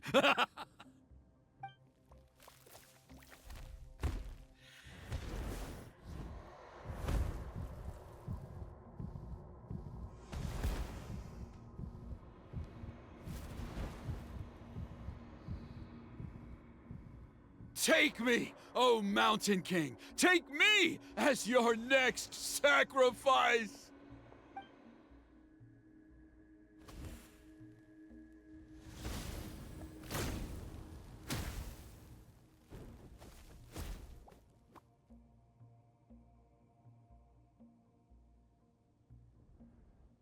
Everyone's still outside. We have to keep the Mountain King here. Give me a hand.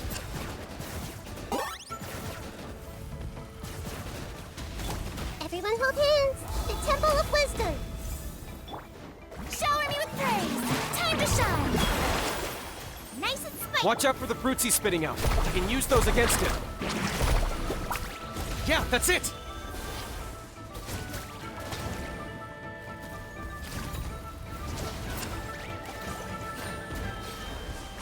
Let's ride! Check this out! Best of luck! Oh!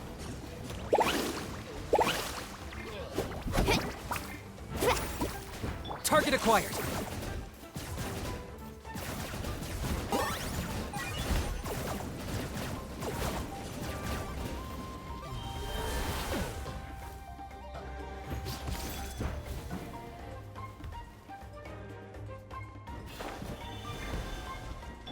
Strike a pose! Let my name echo in song! Boba, get them!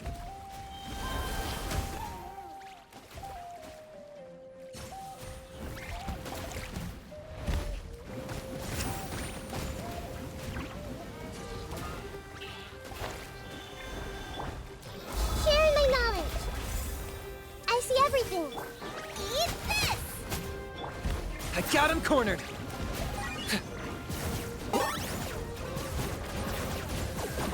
Shadow the pest. Mine to command. Submit your soul in sacrifice! Chip. Scared, speechless.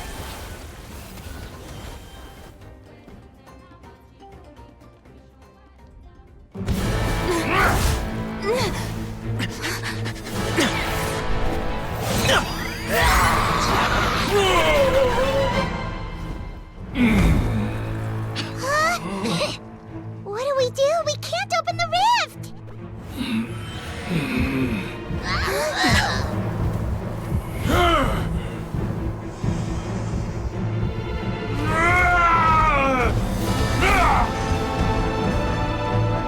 Kill me!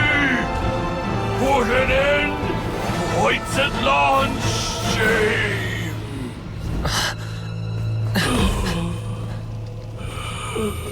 By past fuel and present flame, life marches ever on.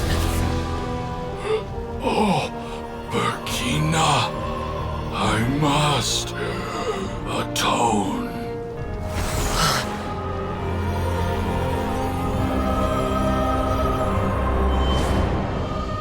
Patience. We will answer to the fire for all our deeds. Even if one day I fall behind, never look back. Keep moving forward, as we are now.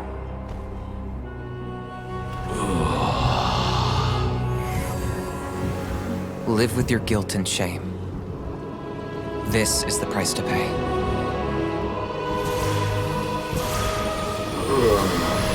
Heir to the Turnfire, please use my ruined vessel to train the heroes of the future.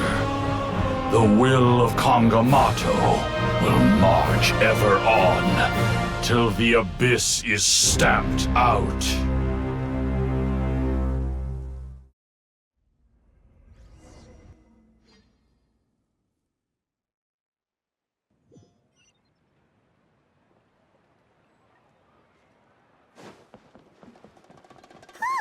Pretty eventful day yesterday, huh? Paimon wonders how things are doing now. Let's go ask the chief.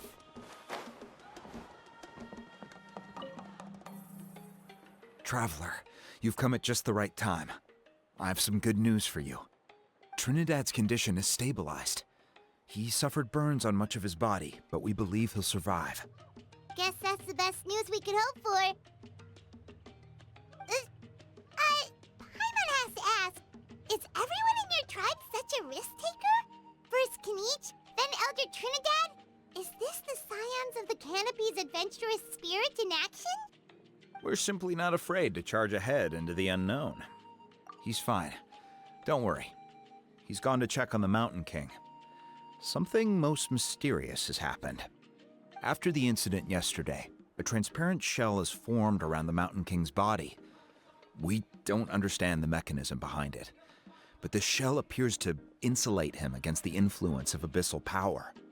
It is somewhat akin to a scab, in that it stops the abyssal energy within him from bleeding out, while also preventing further abyssal energy from seeping in and infecting him. We've never seen anything like it. The tribe's most senior elders believe it was caused when he was burned by the sacred flame, similar to the way burned wood becomes charcoal. I think their theory makes sense. After all, we've never thrown the Mountain King directly into the sacred flame before. Wow. So it's made a barrier against abyssal energy? That's a good thing, right? It's practically a miracle from what we've seen of it so far. It means that the Mountain King's level of abyssal energy is now stable. No longer will we need to perform an annual cleansing ceremony. Wow, that's amazing! I know what you're thinking. The young people in the tribe are already speculating that yesterday's ceremony was a Turnfire night like none other in our history.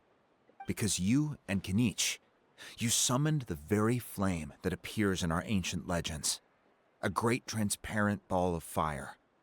And that fire is what saved the Mountain King. Whoa! So that was the real Turnfire? I may be the chief of this tribe, but I've only ever known the Turnfire as a concept in our legends. I cannot answer that question. If anyone can answer it, I suspect it would be the bearer of the Malipo name. He is in the Mountain King's cave as we speak. Ah, so Kinich then. Why don't we go see how he's doing?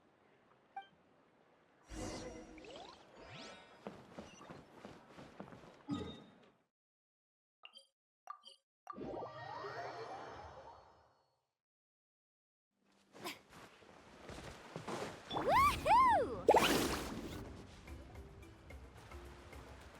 Hey, Kinich! Hey yourselves. You two doing okay after yesterday? We were gonna ask you the same question. You scared Paimon half to death when you rushed into the fire. Sorry, I couldn't just stand and watch the Mountain King get burned alive. So you thought you'd try and extinguish the sacred flame with Dendro? Or is that an attempt to make the almighty Dragon Lord Kahula-How die of laughter? The Sacred Flame only possesses a fraction of the Pyro Archon's power. It's not as if I was fighting the Pyro Archon herself. Kinich, when you went into the flames, were you intending to, Intending to what? to, do the same thing as Burkina? Sacrifice myself? Of course not. My focus was on keeping the Mountain King alive, not on what it would cost. But now I'm curious. What made you think I was going to sacrifice myself?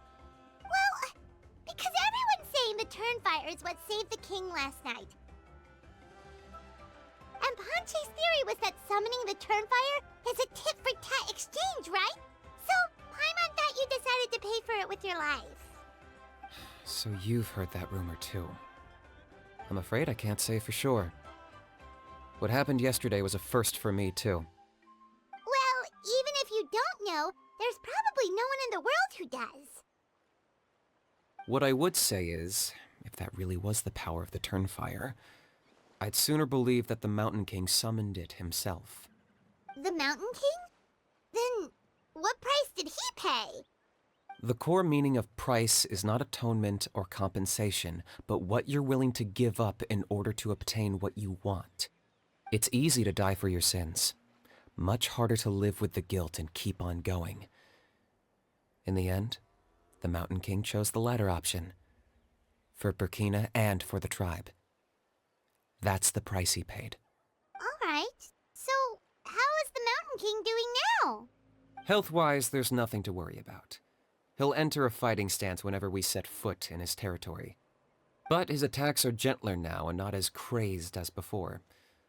Like he said yesterday, he just intends to be a sparring partner for people to practice with. Yeah, I tried communicating with him again, but he didn't respond. We dare say that Locust King has well and truly lost its mind. The lights are on, but nobody is home. Its body remains fighting fit thanks to the perverse power of the Abyss, but time has been less kind to its soul. It was ground to a pulp long ago. But we saw him come back to his senses yesterday. That was merely one last burst of brain activity before it croaked. As you humans would say, it went out with a bang. Oh, come on! Stop being such a doomer. Paimon bets the Mountain King has finally let go of the tragedies of the past now, and is focusing on moving forward. That's why he doesn't have time to chat with us. He's too busy thinking about the future.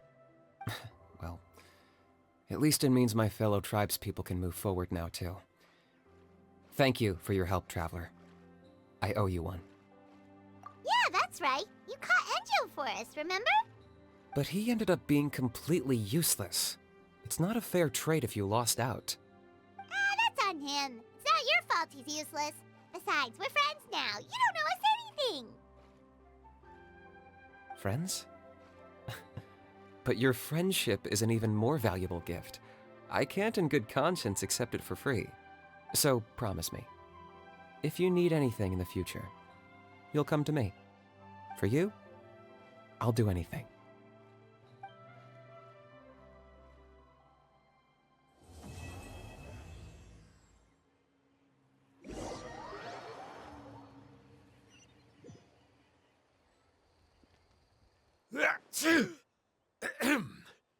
So, in the end, only poor little Hoonie got the sad ending?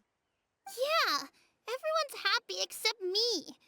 First Nana, then my dad. Why does everyone in my family have to suffer?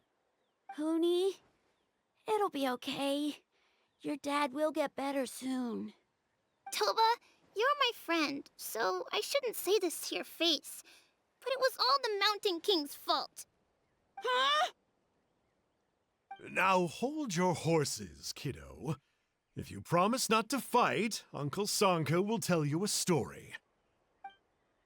Okay, before you roll your eyes out of your skull, I promise you can trust me. I almost got my eyebrows burned off by the Turnfire after last time. That's why I came back, to make it up to you. All right, I'll just get to the point. Do you know what Uncle Sanka loves the most about your people? What? Your extreme sports. Huh? On my first day here, I got hit by someone falling out of the sky. I believe you call it bungee jumping?